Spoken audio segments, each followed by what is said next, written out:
ಎಲ್ಲರಿಗೂ ನಮಸ್ಕಾರ. ರಾಯರ ಭಕ್ತ ಯೂಟ್ಯೂಬ್ ಚಾನಲ್ಗೆ ಸ್ವಾಗತ. ಎಲ್ಲರೂ ಚೆನ್ನಾಗಿದ್ದೀರಾ ಅಂತ ಅಂದ್ಕೊಂಡಿದ್ದೀನಿ.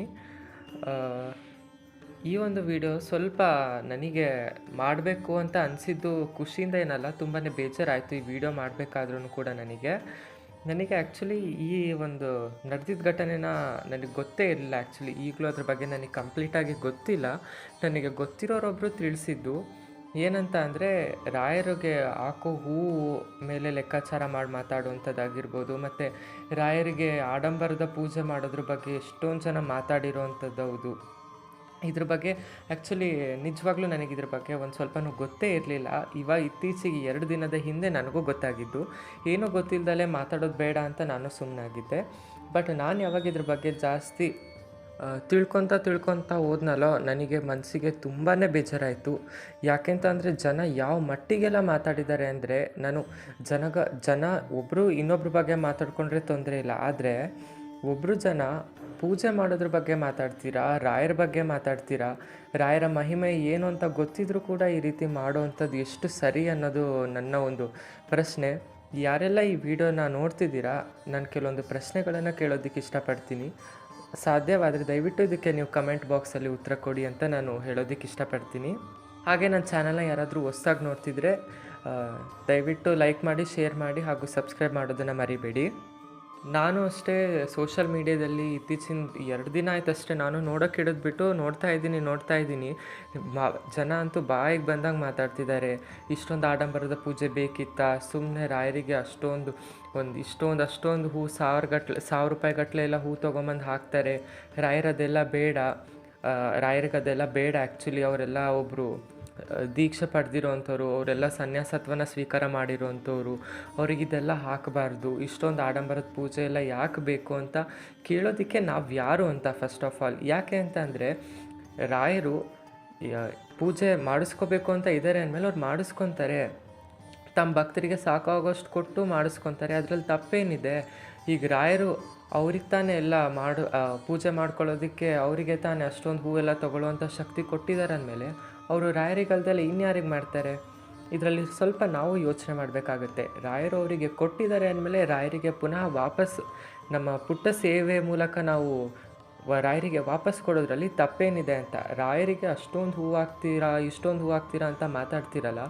ರಾಯರಿಗೆ ಹಾಕೋ ಹೂವಿನ ಮೇಲೆ ಲೆಕ್ಕಾಚಾರ ಮಾಡೋದು ಎಷ್ಟು ಸರಿ? ಒಬ್ಬ ಒಳ್ಳೆ ರಾಯರ ಭಕ್ತರಾಗಿ ನಾವಿದ್ದೀವಿ ಅಂದಮೇಲೆ ರಾಯರಿಗೆ ಹಾಕೋ ಹೂವು, ಬೆಳ್ಳಿ, ಬಂಗಾರದ ಮೇಲೆ ನಾವು ಲೆಕ್ಕಾಚಾರ ಮಾಡ್ಕೊಂಡು ಕೂರೋದು ಎಷ್ಟು ಸರಿ ಅಂತ ನನಗೆ ನೀವು ಉತ್ತರ ಕೊಡಬೇಕಿದೆ.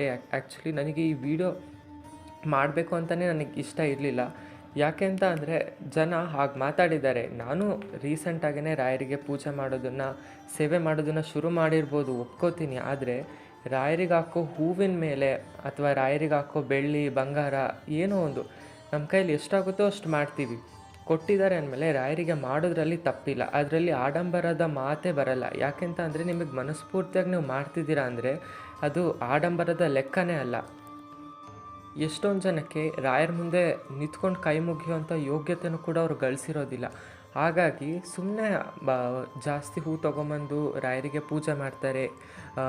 ಬರೋ ಹೂವನ್ನೆಲ್ಲ ಅವರೇ ತೊಗೊಂಬಂದು ಫೋಟೋ ಮೇಲೆ ಹಾಕ್ತಾರೆ, ವಿಗ್ರಹದ ಮೇಲೆ ಹಾಕ್ತಾರೆ ಅನ್ನೋದು ತುಂಬ ದೊಡ್ಡ ತಪ್ಪು. ನಾನು ಬೇಕಿದ್ದರೆ ನಿಮ್ಮೆಲ್ಲರಿಗೂ ಚಾಲೆಂಜ್ ಮಾಡ್ತೀನಿ. ಯಾರೇ ಆಗಲಿ ಎಷ್ಟೊಂದು ಹೂ ತೊಗೊಂಬಂದು ಹಾಕ್ತಾರೆ, ಇಷ್ಟೊಂದು ಹೂ ತೊಗೊಂಬಂದು ಹಾಕ್ತಾರೆ ಅಂತ ಯಾರ್ಯಾರು ಮಾತಾಡಿದ್ದೀರಲ್ಲ, ನೀವೆಲ್ಲ ಅಷ್ಟೊಂದು ಹೂ ತೊಗೊಂಬಂದು ರಾಯರಿಗೆ ಹಾಕುವಂಥ ಒಂದು ಚಾಲೆಂಜ್ ಮಾಡ್ತೀನಿ ನಾನು. ಯಾರಿಗೂ ಅಂತ ಒಂದು ಒಳ್ಳೆಯ ಅವಕಾಶಗಳು ಸಿಗೋದಿಲ್ಲ.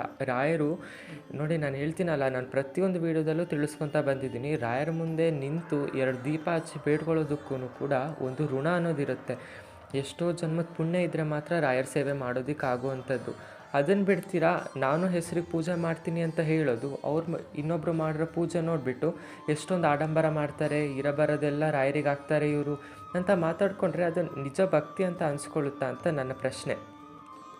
ಹೌದು, ವೈಭವದಿಂದ ಮಾಡ್ತಾರೆ, ಮಾಡ್ಕೊಳ್ಳಿ ಅಲ್ಲ. ರಾಯರವ್ರಿಗೆ ಕೊಟ್ಟಿದ್ದಾರೆ ಅಂದಮೇಲೆ ಅವ್ರು ಮಾಡ್ಕೊತಾರೆ. ರಾಯರಿಗಲ್ದಲ್ಲೇ ಮತ್ತಿನ್ಯಾರಿಗೆ ಮಾಡೋಕ್ಕಾಗುತ್ತವರು? ಹೊಟ್ಟೆ ತುಂಬ ಅಷ್ಟು ರಾಯರವ್ರಿಗೆ ಕೊಟ್ಟಿದ್ದಾರೆ ಅಂದಮೇಲೆ ರಾಯರಿಗೆ ಅದನ್ನು ಪುನಃ ನಾವು ವಾಪಸ್ ಕೊಡುವಂಥದ್ರಲ್ಲಿ ತಪ್ಪೇನಿದೆ? ಹಾಗಾಗಿ ನಾನು ಹೇಳ್ತಿರುವಂಥದ್ದು ಇಷ್ಟೇ. ದಯವಿಟ್ಟು ರಾಯರ ಪೂಜೆನ ನೋಡಿ ಖುಷಿಪಡಿ, ಎಷ್ಟೊಂದು ಚೆನ್ನಾಗಿ ಮಾಡಿದ್ದಾರೆ ಅಲ್ಲ ಅಂತ. ಉದಾಹರಣೆಗೆ ಈಗ ನನಗೂ ಅಷ್ಟೇ ಮನೆಯಲ್ಲಿ ರಾಯರದೊಂದು ದೊಡ್ಡ ಫೋಟೋ ಇಟ್ಕೊಂಡು ಪೂಜೆ ಮಾಡಬೇಕು ಅನ್ನೋದೊಂದು ಆಸೆ ಇತ್ತು. ಬಟ್ ಈಗಂತೂ ಎಲ್ಲ ಹಾಳಾಗೋಗ್ಬಿಡ್ತು. ಯಾಕೆಂತ ಅಂದರೆ ಜನ ಯಾವ್ಯಾವ ರೀತಿಯೆಲ್ಲ ಮಾತಾಡ್ತಿದ್ದಾರೆ ಅಂದರೆ, ರಾಯರು ಮೋಸ್ಟ್ಲಿ ಈ ಥರ ಒಂದು ಸಿಚುವೇಶನ್ ನಿನಗೂ ಬರ್ಬೋದೇನೋ ಅಂತ ಒಂದು ಮುನ್ಸೂಚನೆ, ಅದಕ್ಕೆ ನನ್ನ ಫೋಟೋ ರೂಪದಲ್ಲಿ ಬರಲೇ ಇಲ್ವೇನೋ ಅವ್ರು ನಮ್ಮ ಮನೆಗೆ ಗೊತ್ತಿಲ್ಲ. ನಾನು ಎಷ್ಟೇ ನನ್ನ ರಾಯರಿಗೆ ಏನೇ ಸೇವೆ ಅರ್ಪಣೆ ಮಾಡಬೇಕಂದ್ರೂ ನಮ್ಮ ಮನೆಯಿರುವಂಥದ್ದು ಪುಟ್ಟ ಫೋಟೋ, ತುಂಬ ಸಣ್ಣ ಫೋಟೋಗೆ ನಾನು ಪೂಜೆ ಮಾಡ್ತೀನಿ. ಅದೇ ರೀತಿ ಅಂದರೆ ನಾನು ಹಿಂಗೆ ಅಂತಲೇ ಹೇಳ್ತಿಲ್ಲ, ನಾನು ಹೇಳೋದಿಷ್ಟೇ, ಯಾರು ಹೇಗಾದರೂ ಪೂಜೆ ಮಾಡ್ಕೊಳ್ಳಿ, ನಾವು ಅದನ್ನು ಆಡಂಬರ ಅನ್ನೋಕ್ಕೆ ನಾವು ಯಾರು ಅಂತ ಫಸ್ಟ್ ಆಫ್ ಆಲ್. ಯಾಕೆ ಅಂತ ಅಂದರೆ ತುಂಬ ಜನ ಹೇಗೆಲ್ಲ ಮಾತಾಡಿದ್ದೀರಾ ಅಂತ ಅಂದರೆ, ನೀವು ಮಾತಾಡ್ತಿರೋದು ರಾಯರಿಗೆ ಅನ್ನೋದೊಂದು ಭಯನೇ ಇಲ್ಲ. ಅಷ್ಟು ಹಾಗೆ ಮಾತಾಡಿದರೆ ರಾಯರು ನಿಮ್ಮ ಸೇವೆನ ಯಾವಾಗಾದರೂ ಮೆಚ್ತಾರ? ನೀವು ಮನೇಲಿ ರಾಯರ ಮುಂದೆ ದೀಪ ಹಚ್ಬಿಟ್ಟು ಇನ್ನೊಂದು ಪೂಜೆ ಬಗ್ಗೆ ನೀವು ಮಾತಾಡ್ತೀರಾ ಅಂದರೆ ರಾಯರು ನಿಮ್ಮ ಸೇವೆನ ಮೆಚ್ತಾರ ಅಂತ ನನ್ನ ಪ್ರಶ್ನೆ. ಆಡಂಬರ ಆಡಂಬರ ಆಡಂಬರ ಅಂತೀರಲ್ಲ, ಹಾಗಿದ್ರೆ ರಾಯರು ನನಗೆ ಕೇಳಿದ್ರು ಒಬ್ರು ಇದನ್ನು. ಆ್ಯಕ್ಚುಲಿ ರಾಯರು ಸನ್ಯಾಸತ್ವನ ಸ್ವೀಕಾರ ಮಾಡಿದ್ದಾರೆ, ಇಷ್ಟೊಂದು ಆಡಂಬರ ಯಾಕೆ ಮಾಡ್ತಾರೆ ಅಂತ ಕೇಳಿದರು. ನಾನು ಅವ್ರಿಗೆ ಇಷ್ಟೇ ಉತ್ತರ ಕೊಟ್ಟಿರೋದು, ನೀವು ಮಂತ್ರಾಲಯಕ್ಕೆ ಹೋಗ್ರಿ, ಮಂತ್ರಾಲಯದಲ್ಲಿ ರಾಯರಿಗೆ ಏನು ಕಡಿಮೆ ಮಾಡಿದ್ದಾರೆ ಅಂತ ನಾನು ಕೇಳಿದೆ. ಯಾಕೆಂತ ಅಂದರೆ ನೋಡಿ, ನೀವು ಮನೇಲಿ ಹಾಕೋ ಹೂಗಳಿಗೆ ಆಡಂಬರ ಅಂದರೆ ಮಂತ್ರಾಲಯದಲ್ಲಿ ರಾಯರಿಗೆ ಒಂದು ದಿವಸ ಒಂದು ಹೂವಿನ ಮಾರ ಕಮ್ಮಿ ಮಾಡಲ್ಲ, ಗೊತ್ತಾ? ಇದು ಗೊತ್ತಿದ್ರೂ ಹೇಗೆ ಮಾತಾಡ್ತೀರಾ? ರಾಯರಿಗೆ ಅಂತ ಬಂಗಾರದ ಕವಚಗಳಿದೆ, ವಜ್ರದಿಂದ ಮಾಡಿರುವಂಥ ಕವಚಗಳಿದ್ದಾವೆ, ಮತ್ತು ರೇಷ್ಮೆ ಪಂಚೆಗಳಿದ್ದಾವೆ. ರಾಯರ ವೈಭವನ ಏನು ಹೇಳ್ತೀರಾ ಮಂತ್ರಾಲಯದಲ್ಲಿ? ನೀವು ಅದನ್ನು ಆಡಂಬರ ಅಂತ ಯಾಕಂತಿಲ್ಲ? ರಾಯರಿಗೆ ಅಲ್ಲಿ ಏನು ಕಡಿಮೆ ಆಗಿದೆ ಹೇಳಿ? ನಾವು ಅಲ್ಲಿ ಮಾಡ್ಸೋಕ್ಕಾಗಲ್ಲ ಅಂತ ಮನೇಲಿ ಮಾಡಿದರೆ ಮನೇಲೂ 1000 ಥರ ಮಾತಾಡ್ತೀರಲ್ಲ ನೀವೆಲ್ಲರೂ. ನನಗೆ ಅದಕ್ಕೆ ಭಾಳ ಬೇಜಾರಾಗಿದ್ದು. ಮಂತ್ರಾಲಯದಲ್ಲಿ ರಾಯರಿಗೆ ಏನೂ ಕಡಿಮೆ ಆಗಿಲ್ಲ. ಅವರಿಗೆ ರಾಯರು ಎಲ್ಲ ಎಷ್ಟು ಚೆನ್ನಾಗಿ ಮಾಡ್ಕೊಂಡಿದ್ದಾರೆ ಅಂತ ಅಂದರೆ, ನಾವು ಅದನ್ನು ಆಡಂಬರ ಅಂದಲೇ ಯಾರೊಬ್ಬರು ಮನೆಯಲ್ಲಿ ಪಾಪ ಆಗೋಷ್ಟು ಹೂವನ್ನ ತೊಗೊಂಬಂದು ಹಾಕಿಬಿಟ್ಟು ಪೂಜೆ ಮಾಡೋರಿಗೆ ಆಡಂಬರ ಅಂತ ಅಂತೀರಲ್ಲ, ಇದು ಎಷ್ಟು ಸರಿ ಅಂತ. ನಾನೆಲ್ಲ ಅದೇ ಹೇಳುವಂಥದ್ದು, ಎಲ್ಲರಿಗೂ ಕಾಲ ಬಂದೇ ಬರುತ್ತೆ. ರಾಯರು ಯಾರಿಗೂ ಎಲ್ಲನೂ ಸುಮ್ಮನೆ ನೋಡ್ಕೊಂಡು ಕೂರೋರಲ್ಲ. ಯಾಕೆಂತ ಅಂದರೆ ಇವಾಗ ಸುಮ್ಮನೆ ಕೂತಿದ್ದಾರಂದರೆ ಆಗೋವಂಥದ್ದನ್ನೆಲ್ಲ ಅವರು ನೋಡ್ತಿದ್ದಾರೆ ಅಂತಲೇ. ಸುಮ್ಮನೆ ಕೂತಿದ್ದಾರೆ ಅಂದಿದ್ದು ಮಾತ್ರಕ್ಕೆ ರಾಯರು ಏನೂ ಮಾಡ್ತಿಲ್ಲ ಅಂತ ಅಲ್ಲ. ಯಾರ್ಯಾರು ಏನೇನೆಲ್ಲ ಮಾಡ್ತಿದ್ದಾರೆ ಇದ್ರ ಬಗ್ಗೆ ಅನ್ನೋ ಕುರಿತಾಗಿ ಅವರು ನೋಡಿಬಿಟ್ಟು ಲೆಕ್ಕಾಚಾರ ಹಾಕ್ತಿರ್ತಾರೆ. ಯಾರಿಗೂ ಯಾವುದೇ ಕಾರಣಕ್ಕೂ ರಾಯರು ಸುಮ್ಮನೆ ಬಿಡಲ್ಲ. ಎಲ್ಲರಿಗೂ ಕೂಡ ರಾಯರು ನ್ಯಾಯ ಕೊಡಿಸೋವಂಥವ್ರೇ. ಅನವಶ್ಯಕವಾಗಿ ರಾಯರಿಗೆ ಹಾಕುವಂಥ ಒಂದು ಹೂ ಆಗಿರ್ಬೋದು, ಅಥವಾ ಮನೆಯಲ್ಲಿ ಇಟ್ಕೊಂಡಿರುವಂಥ ಫೋಟೋ ಆಗಿರ್ಬೋದು, ಅದ್ರ ಬಗ್ಗೆ ಎಲ್ಲ ನಾವು ಲೆಕ್ಕಾಚಾರ ಮಾಡ್ತೀವಿ. ಖಂಡಿತ ರಾಯರು ಅದನ್ನು ಒಪ್ಪೋದಿಲ್ಲ. ರಾಯರು ಸುಮ್ಮನೆ ಇದ್ದಾರೆ ಅಂದರೆ ಅವರಿಗೆ ಕೋಪ ಬರಲ್ಲ ಅಂತ ಅಲ್ಲ. ರಾಯರು ಯೂಶ್ವಲಿ ಕೋಪ ಮಾಡ್ಕೊಳ್ಳುವಂಥದ್ದು ತುಂಬ ಕಡಿಮೆ. ಒಂದು ಸತಿ ಅವರೇನಾದರೂ ನಾವು ಮಾಡ್ತಿರೋಂಥ ಕೆಲಸಗಳು ಅವ್ರಿಗೆ ಹಿಡಿಸ್ಲಿಲ್ಲ ಅಂತ ಅಂದರೆ ಯಾವ ರೀತಿಯಲ್ಲಿ ತಿರುಗಿ ಬೀಳ್ತಾರೆ ಅಂತ ಅಂದರೆ, ನಮ್ಮ ಪ್ರತಿಯೊಂದು ಹೆಜ್ಜೆಯಲ್ಲೂ ಹೇಗೆ ಯಶಸ್ಸನ್ನು ಕಾಣಿಸ್ತಿದ್ರಲ್ಲ ರಾಯರು, ಅದೇ ರಾಯರೇ ನಮ್ಮ ಪ್ರತಿಯೊಂದು ಹೆಜ್ಜೆಗೂ ಕೂಡ ಸರಿಯಾಗಿ ನರಳೋ ಹಾಗೆ ಮಾಡ್ತಾರೆ. ಇದಂತೂ ನಾನು 100% ಗ್ಯಾರಂಟಿ ಕೊಟ್ಟು ಹೇಳೋಕ್ಕೆ ರೆಡಿ ಇದ್ದೀನಿ. ಯಾಕೆ ಅಂತ ಅಂದರೆ ರಾಯರು ಯಾರೊಬ್ಬರ ಸೇವೆನೂ ಕೂಡ ಕೀಳಾಗಿ ನೋಡೋವಂಥವ್ರಲ್ಲ. ಹಾಗೆ ಯಾರಾದರೂ ಸೇವೆ ಬಗ್ಗೆ ನಾವು ಕೇವಲವಾಗಿ ಮಾತಾಡ್ತಿದ್ದೀವಿ ಅಂತ ಅಂದರೆ ಅದಕ್ಕೂ ಸುಮ್ಮನೆ ಇರೋರಂಥವ್ರು ಅಲ್ವೇ ಅಲ್ಲ. ಅದು ನನಗಾಗಿರೋಂಥ ಎಕ್ಸ್ಪೀರಿಯನ್ಸ್ ನಾನು ಆಲ್ರೆಡಿ ನಿಮ್ಮ ಜೊತೆ ಶೇರ್ ಮಾಡ್ಕೊಂಡಿದ್ದೀನಿ. ರಾಯರ ಯಾವ ಸೇವೆನೂ ಕೂಡ ನಾವು ಕೀಳಾಗಿ ನೋಡೋವಂಥದ್ದಲ್ಲ. ಮತ್ತು ಹೇಗಾದರೂ ಮಾಡ್ಕೊಳ್ಳಿ, ಅವ್ರು ಮಾಡ್ಕೊತಿದ್ದಾರಲ್ಲ ಅಂತ ಬಿಟ್ಟರೆ ನಮಗೆ ಒಳ್ಳೆಯದು. ಅವ್ರು ಹೀಗೆ ಮಾಡ್ತಿದ್ದಾರೆ, ಹಾಗೆ ಮಾಡ್ತಿದ್ದಾರೆ, ಅಷ್ಟೊಂದು ಆಡಂಬರದಿಂದ ಮಾಡ್ತಿದ್ದಾರೆ ಅಂತ ಹೇಳಿದರೆ ನಾವು ರಾಯರ ಕೋಪಕ್ಕೆ ಗುರಿ ಆಗ್ತೀವಿ ಹೊರತಾಗಿ ಬೇರೆ ಇನ್ನೇನೂ ಆಗಲ್ಲ. ರಾಯರು ಸುಮ್ಮನೆ ಇದ್ದಾರೆ ಅಂತ ಮಾತಾಡ್ತಿರಲ್ಲ ಎಲ್ಲರೂ. ನಾನು ಎಲ್ಲರಿಗೂ ಹೇಳೋವಂಥದ್ದು ಇಷ್ಟೇ, ರಾಯರು ಎಲ್ಲೂ ಹೋಗಿಲ್ಲ. ನೀವು ಮಾಡೋವಂಥ ಕಾರ್ಯಗಳನ್ನು ನೀಟಾಗಿ ಕುತ್ಕೊಂಡು ಲೆಕ್ಕಾಚಾರ ಹಾಕ್ತಿದ್ದಾರೆ. ಒಂದು ದಿವಸ ನೀವು ಮಾಡಿರೋವಂಥದ್ದು ಒಳ್ಳೆ ಕೆಲಸ ಆಗಿದ್ದರೆ ತುಂಬ ಒಳ್ಳೆ ಆಶೀರ್ವಾದ ಮಾಡ್ತಾರೆ. ಕೆಟ್ಟ ಕೆಲಸ ನೀವೇನಾದರೂ ಅಥವಾ ಒಬ್ಬರು ಸೇವೆನ ಕೇವಲವಾಗಿ ಕಾಣ್ತಿದ್ದೀರಾ ಅಂತ ಅಂದರೆ ನಿಮಗೇನೂ ಕೆಟ್ಟದ್ದು ಮಾಡಲ್ಲ ರಾಯರು. ನೀವು ಯಾವ ಮಟ್ಟಿಗೆ ಯೋಚನೆ ಮಾಡಿರ್ತೀರಲ್ಲ, ಅದು ಬೇರೆ ಸಮೇತ ನಿಮ್ಮ ತಲೆಯಿಂದ ಕಿತ್ತು ಹಾಕುವಂಥ ಒಂದು ಸ್ಥಿತಿನ ತಂದಿಡ್ತಾರೆ.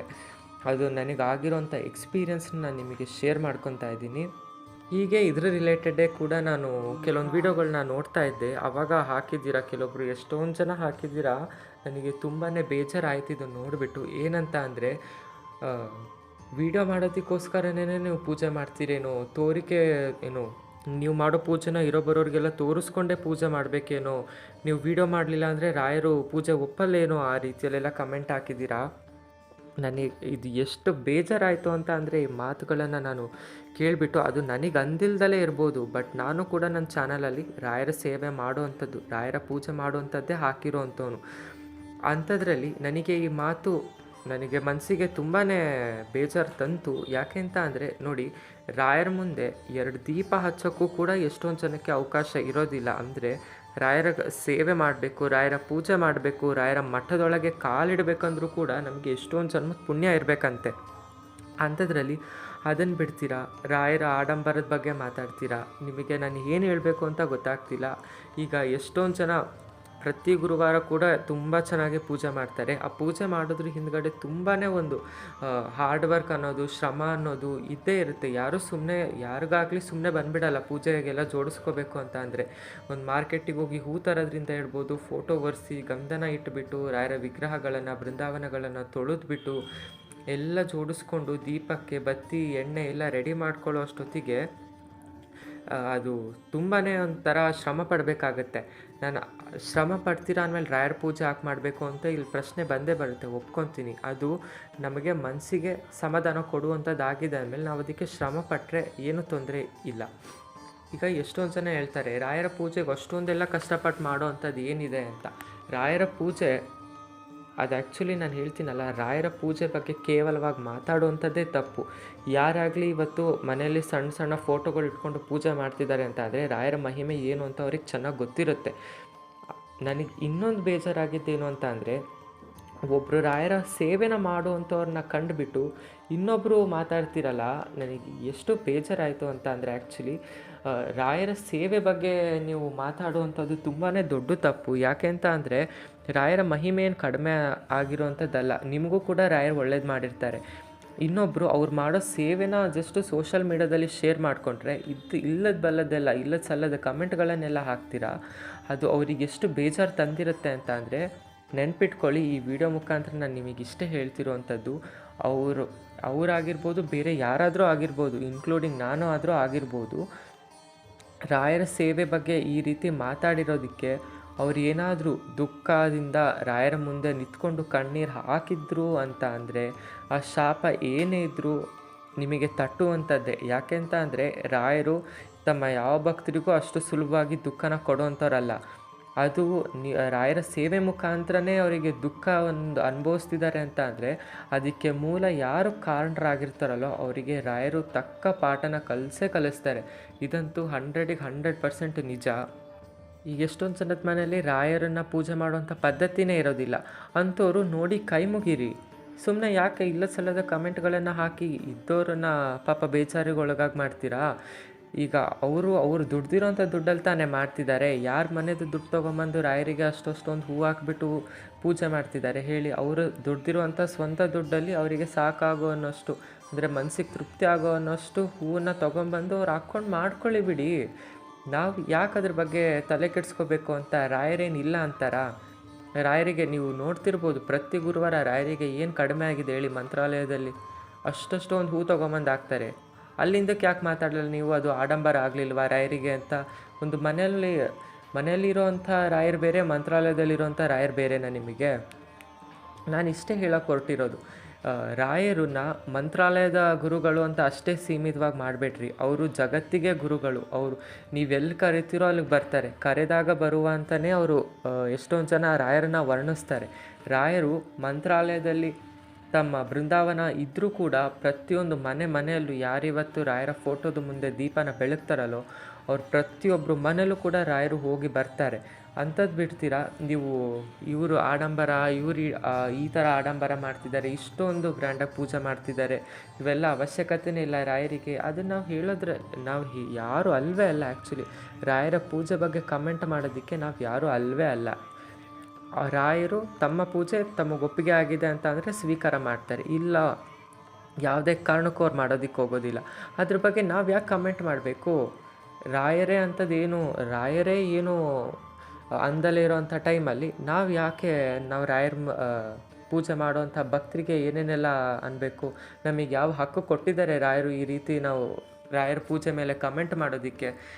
ಹಾಗಾಗಿ ನಾನು ಹೇಳ್ತಿರೋವಂಥದ್ದು ಇಷ್ಟೇ, ನೀವು ರಾಯರಿಗೆ ಪೂಜೆ ಮಾಡುವಂಥದ್ದು ಆಡಂಬರ ಅಂತ ಅಂದರೆ ಅದರಲ್ಲಿ ನಿಮಗೆ ಅದು ಆ್ಯಕ್ಚುಲಿ ಯಾರಿಗೂ ಏನೂ ತೊಂದರೆ ಕೊಡೋವಂಥದ್ದೇ ಅಲ್ಲ ಅದು.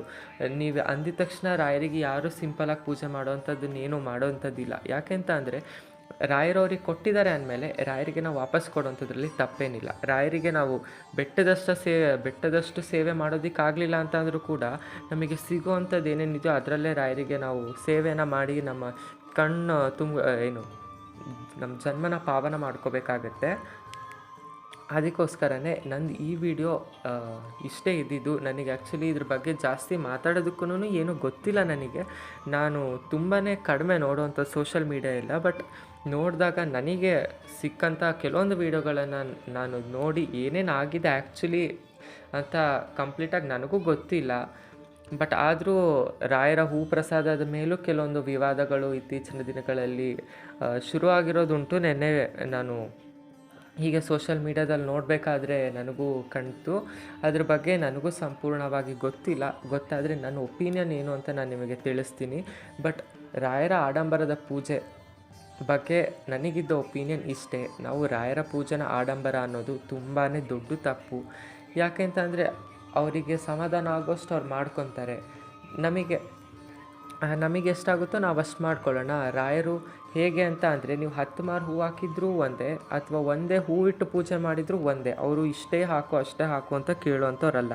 ಆ್ಯಂಡ್ ಅವ್ರು ನಮಗೆ ಜಾಸ್ತಿ ಕೊಟ್ಟಿದ್ದಾರೆ ಅಂದಮೇಲೆ ನಾವು ಅವ್ರಿಗೆ ಅದನ್ನು ಅರ್ಪಣೆ ಮಾಡೋದ್ರಲ್ಲಿ ಪುನಃ ಅವರಿಗೆ ಸಮರ್ಪಣೆ ಮಾಡುವಂಥದ್ರಲ್ಲಿ ತಪ್ಪೇನಿಲ್ಲ. ಅದಕ್ಕೋಸ್ಕರನೇ ಇನ್ಮೇಲೆ ಯಾರಾಗಲಿ ನಾನು ಈ ವಿಡಿಯೋ ಮುಖಾಂತರ ಇಷ್ಟೇ ಕೇಳುವಂಥದ್ದು, ರಾಯರ ಪೂಜೆನ ತುಂಬ ಅತಿಯಾಗಿ ಮಾಡ್ತಿದ್ದಾರೆ, ತುಂಬ ಗ್ರ್ಯಾಂಡಾಗಿ ಮಾಡ್ತಿದ್ದಾರೆ ಇವರು ಅಂತ ನಾವು ಹೇಳೋವಂಥದ್ದು ನಮಗೆ ಯಾವುದೇ ಹಕ್ಕಿಲ್ಲ. ಹಾಗಾಗಿ ಈಗ ಅಂದಿರೋ ತಪ್ಪಿಗೆ ಯಾರ್ಯಾರೆಲ್ಲ ಈ ಥರ ಮಾತಾಡಿದ್ದೀರ ಅಥವಾ ಮನಸ್ಸಲ್ಲಿ ಅಂದ್ಕೊಂಡಿದ್ದೀರಾ, ಈಗಲೇ ರಾಯರ ಮುಂದೆ ಅಡ್ಡ ಬಿದ್ದುಬಿಟ್ಟು ಕ್ಷಮೆ ಕೇಳಿ, ರಾಯರೇ ನಾನು ಮಾಡಬಾರ್ದು ತಪ್ಪನ್ನು ಮಾಡಿಬಿಟ್ಟಿದ್ದೀನಿ, ನಿಮ್ಮ ಪೂಜೆನ ಸೇವೆನ ಕೇವಲವಾಗಿ ಕಂಡುಬಿಟ್ಟಿದ್ದೀನಿ, ನಾನು ಇನ್ಮೇಲಿಂದ ಈ ತಪ್ಪು ಮಾಡಲ್ಲ, ನನ್ನ ಕ್ಷಮಿಸಿ ಅಂತ ಬೇಡಿದರೆ ರಾಯರು ಆದಷ್ಟು ಬೇಗ ಕ್ಷಮಿಸ್ತಾರೆ. ನೀವು ಅದನ್ನು ಬಿಟ್ಟುಬಿಟ್ಟು ಇನ್ನೂ ಹೀಗೆ ಮಾಡ್ಕೊತ ಹೋದ್ರಿ ಅಂತ ಅಂದರೆ ನಿಮ್ಮ ಕರ್ಮದ ಚೀಲ ಏನಿದೆಯಲ್ಲ ಅದು ನಿಮಗೆ ಹೊರೆ ಆಗ್ತಾ ಹೋಗುತ್ತೆ. ಮುಂದೊಂದು ದಿವಸ ಸರಿಯಾಗಿ ಅನುಭವಿಸ್ಬೇಕಾಗಿ ಬರುತ್ತೆ. ಸೊ ಇದು ಬಂದುಬಿಟ್ಟು ಇವತ್ತಿನ ಮಾಹಿತಿ ಆಗಿರುತ್ತೆ. ಮುಂದಿನ ವೀಡಿಯೋಗಳಲ್ಲಿ ನನಗೆ ಏನು ಅನಿಸುತ್ತೆ ಅನ್ನೋದನ್ನು ನಾನು ನಿಮಗೆ ತಿಳಿಸ್ತೀನಿ. ದಯವಿಟ್ಟು ನನ್ನ ಚಾನಲ್ಗೆ ಲೈಕ್ ಮಾಡಿ, ಶೇರ್ ಮಾಡಿ, ಹಾಗೂ ನಿಮ್ಮ ಒಪಿನಿಯನ್ ಏನಿದೆ ಅಂತ ನನಗೆ ಕಮೆಂಟ್ ಮಾಡಿ ತಿಳಿಸಿ. ನಾನು ಅದಕ್ಕೆ ಉತ್ತರನ ಕೊಡ್ತೀನಿ. ಧನ್ಯವಾದಗಳು.